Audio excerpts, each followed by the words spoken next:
ఒక 45 years ago 'syrup రోజా' అని చెప్పి ఒక తమిళ్ మూవీ ఉంటుందనమాట.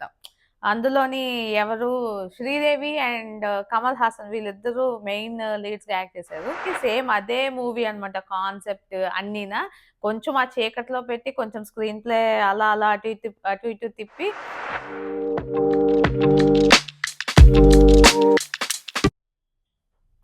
హాయ్ ఫ్రెండ్స్, నేను Yogesh. Welcome back to my channel 2HK to be honest content. ఈ వీడియోలో మనం చీకట్లో మూవీ రివ్యూ చూడబోతున్నాం. Let's go into the video. ఇది ఒక డైరెక్ట్ ఓటీటీ మూవీ. ఈ మూవీ మనకి కరెంట్లీ అమెజాన్ ప్రైమ్ వీడియోలో అవైలబుల్గా ఉంది. ఈ మూవీలో మెయిన్ కాస్ట్ చూసుకున్నట్లయితే శోభిత మెయిన్ లీడ్గా యాక్ట్ చేశారు. ఈమెతో పాటు ఈషా అండ్ చైతన్య కృష్ణ ఇంకా చాలా మంది యాక్ట్ చేశారు. ఈ మూవీ ప్లాట్ చూసుకున్నట్లయితే శోభిత ఒక న్యూస్ రిపోర్టర్గా వర్క్ చేస్తూ ఉంటారు. అదే ఒక క్రైమ్ షో ఉంటుందన్నమాట. ఆ క్రైమ్ షోలోని వాళ్ళు న్యూస్‌ని చెప్తారు కదా! లైక్ నేరాలు, ఘోరాలు మనం చూసినట్లయితే. సో, అలాంటి ఈ టైప్ ఆఫ్ షోకి తిను హోస్ట్ అనమాట. అలాగా ఒకరోజు ఏమవుతుంది, తిను సెపరేట్‌గా పాడ్‌కాస్ట్ స్టార్ట్ చేద్దాము. దానికి పేరేమో 'చీకట్లో' అని పెడదాము అని అనుకుంటారు. అదే టైంలో తిన కొలీగ్ ఒక అమ్మాయిని కూడా గ్రూప్‌లో చేర్చుకుందాం అనుకునే టైంలో పాపం అదే రోజు ఆమె చనిపోతారనమాట. ఆమెనెవరో మర్డర్ చేసి చంపేస్తారు. ఆ మర్డర్ చేసి చంపేసిన తర్వాత తిను ఆ కేస్‌ని సీరియస్‌గా తీసుకొని మనం అసలు ఏం జరిగింది అన్నది తెలుసుకోవాలి అని చెప్పి తిను కూడా ఇన్వెస్టిగేషన్ చేయడం స్టార్ట్ చేస్తుంది. సో, దాని తర్వాత ఏమేం నిజాలు బయటకొచ్చాయి, ఫైనల్‌గా ఆ మర్డర్ చేసిందెవరు అన్నది కనిపెట్టారా లేదా అన్నదే మనకి మిగతా స్టోరీ. ఈ మూవీ టోటల్‌గా ఒక 2 అవర్స్ 15 మినిట్స్ అలా ఉంటుంది. స్టార్ట్ అయినప్పుడు చాలా నీట్‌గా అంటే ఆ స్టోరీలోకి చాలా ఫాస్ట్‌గానే వెళ్ళిపోతారు. ఎక్కువ టైం అదేమి తీసుకోరు. యాక్చువల్లీ నేను ఫస్ట్ ఇది వెబ్ సీరీస్ ఏమో అనుకున్నాను. బట్ ఇది ఒక మూవీలానే ప్లాన్ చేశారు. 2 అవర్స్ 15 మినిట్స్ అంతే ప్లాన్ చేశారనమాట.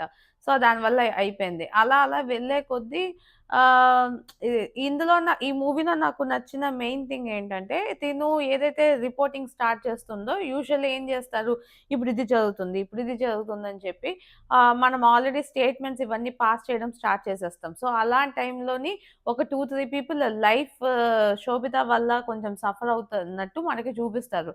యాక్చువల్లీ వాళ్ళు కల్ప్రిట్ కాదు. కాపోతే వాళ్ళే కల్ప్రిట్ అనుకోని మనం ఇన్వెస్టిగేషన్ ఇంకా కంప్లీట్ అవ్వకుండానే ఒక జడ్జ్‌మెంట్‌కొస్తారు కదా!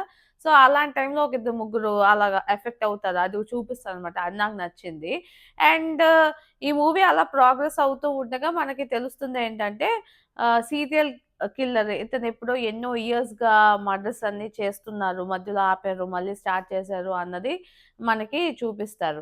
నాకు ఈ మూవీలోని స్క్రీన్ ప్లే అన్నది కొంచెం స్లోగా వెళ్ళినట్టు అనిపించింది. ఎందుకంటే అక్కడ స్టార్టింగ్ ఏదైతే ఆ కేస్‌లోని ఫస్ట్ హాఫ్ అవుతున్నప్పుడు ఆ టైంలోనే మనకు అర్థమైపోద్దనమాట. మేబీ వీళ్ళయ్యుండొచ్చు. ఒక ఇద్దరు సస్పెక్ట్స్‌ని పెట్టుకుంటే నేను ఒక్కడినే పెట్టుకున్నాను. ఆ ఒక్కరే అవుతారని అనుకున్నా అండ్ వాళ్ళే అయిపోయారనమాట. సో, కొంచెం ప్రిడిక్టబుల్‌గా ఉంది అన్నట్టు నాకనిపించింది. ఫస్ట్ హాఫ్ అంతా కూడా ఇంకా ఇలాంటి కేసెస్ అయ్యాయి. ఇలాంటి ఇన్వెస్టిగేషన్ చేస్తూ ఉంటారు గాబట్టి మనకంత ఓకే అన్నట్టు తెలియనట్టే అనిపిస్తుంది ఆ ఇన్వెస్టిగేషన్. బట్ సెకండ్ హాఫ్‌కొచ్చినప్పటికి ఓకే. ఇంతే అన్నట్టు మనకి అయిపోతుందనమాట. ఈ మూవీలో ఇంకొక నచ్చని విషయం ఏంటంటే, చీకట్లో అని చెప్పి టైటిల్ పెట్టారని చెప్పి ఎక్కడ చూసినా లైటే యూజ్ చేయలేదనమాట. ఆఫీస్ ఉంటుంది. ఆఫీస్ డార్క్‌లోనే ఉంటుంది. క్రైమ్ సీన్ ఉంటది. క్రైమ్ సీన్ డార్క్‌లో ఉంటది. ఆఖరికి ఇంట్లోని కిచెన్‌లోకెళ్ళినా సరే వాళ్ళు డార్క్‌నెస్‌లోనే ఉంటారనమాట. ఇంకా కొన్ని షార్ట్స్ అయితే స్టార్టింగ్‌లో నేను చూసినప్పుడు ఇదేంట్రా బాబు ఇంత చీకటిగా ఉందా అసల ఉందా లేదా ఏమీ కనిపించదనమాట. ఎక్కడో చిన్న స్కిన్ ఇక్కడ లేదా వాళ్ళేసుకున్న ఇంకా క్లైమాక్స్‌లో కూడా ఆఖరికి క్లైమాక్స్ ఒక సీన్ జరుగుతుంటే అది కూడా ఏంటంటే ఒక 10%, 20% మనకు అర్థమవుతదనమాట. మిగతాదంతా చీకటిలోనే పెట్టేశారు. నాకదైతే అయ్య బాబోయ్! ఏంట్రా బాబు అనిపించింది. అండ్ మెయిన్‌గా ఈ మూవీలోని హీరోయిన్ నేమ్ గూడా సంధ్య అనమాట.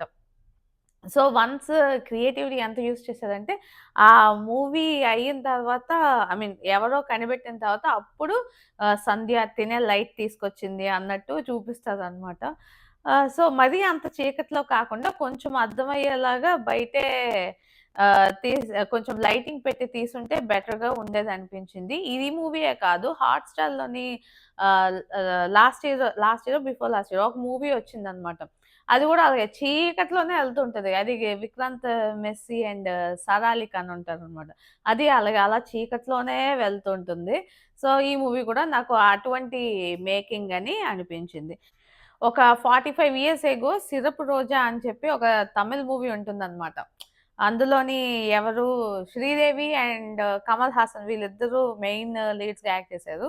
సేమ్ అదే మూవీ అనమాట. కొంచెం చీకట్లో పెట్టి ఈ సినిమా తీశారా అనిపించింది. Same story. 'సిరపు' మీన్స్ రెడ్ అనమాట. 'రెడ్ రోజ్' ఆ మూవీ. మీరు ట్రై చేయాలనుకుంటే చూడండి. సేమ్ అదే మూవీ అనమాట. కాన్సెప్ట్ అన్నీనా. కొంచెం ఆ చీకట్లో పెట్టి కొంచెం స్క్రీన్ ప్లే అలా అలా అటు ఇటు తిప్పి ఈ మూవీ తీశారని నాకనిపించింది. ఓవరాల్‌గా ఈ మూవీ నాకెలా అనిపించింది అంటే, నాకైతే జస్ట్ వన్ టైమ్ వాచ్ అనిపించింది. ఇంట్రెస్టింగ్ గానే ఉంది. బట్ అంత ఇప్పుడు కొన్ని క్రైమ్ థ్రిల్లర్స్ మనం చూస్తున్నప్పుడు వామ్మో! ఏమవుతది? ఏంటి? అన్న ఒక దాంతో చూస్తాం కదా! మరీ అంత ఎంతూసియాజం నాకు అంటే అంతలాగా ఇది క్రియేట్ చేయలేకపోయింది ఈ మూవీ. సో, దానివల్ల నేనైతే వన్ టైమ్ వాచ్ అనే అనుకుంటున్నాను. మీరు కూడా క్రైమ్ థ్రిల్లర్స్ చూస్తాము, మాకు నచ్చుతాయి అంటే మీరు డెఫినెట్‌లీ ట్రై చేయొచ్చు. ఇది మనకి కరెంట్‌లీ అమెజాన్ ప్రైమ్ వీడియోలో అవైలబుల్‌గా ఉంది. అండ్ ఈ వీడియో మీకు నచ్చినట్టయితే లైక్ చేయండి. మీ ఫ్రెండ్స్ అండ్ ఫ్యామిలీతో షేర్ చేయండి. ఇలాంటి మంచి మంచి వీడియోస్ చూడాలనుకుంటే నా ఛానెల్‌కి సబ్స్క్రైబ్ చేసుకోండి. This is Yogesh signing off to BHK to be honest.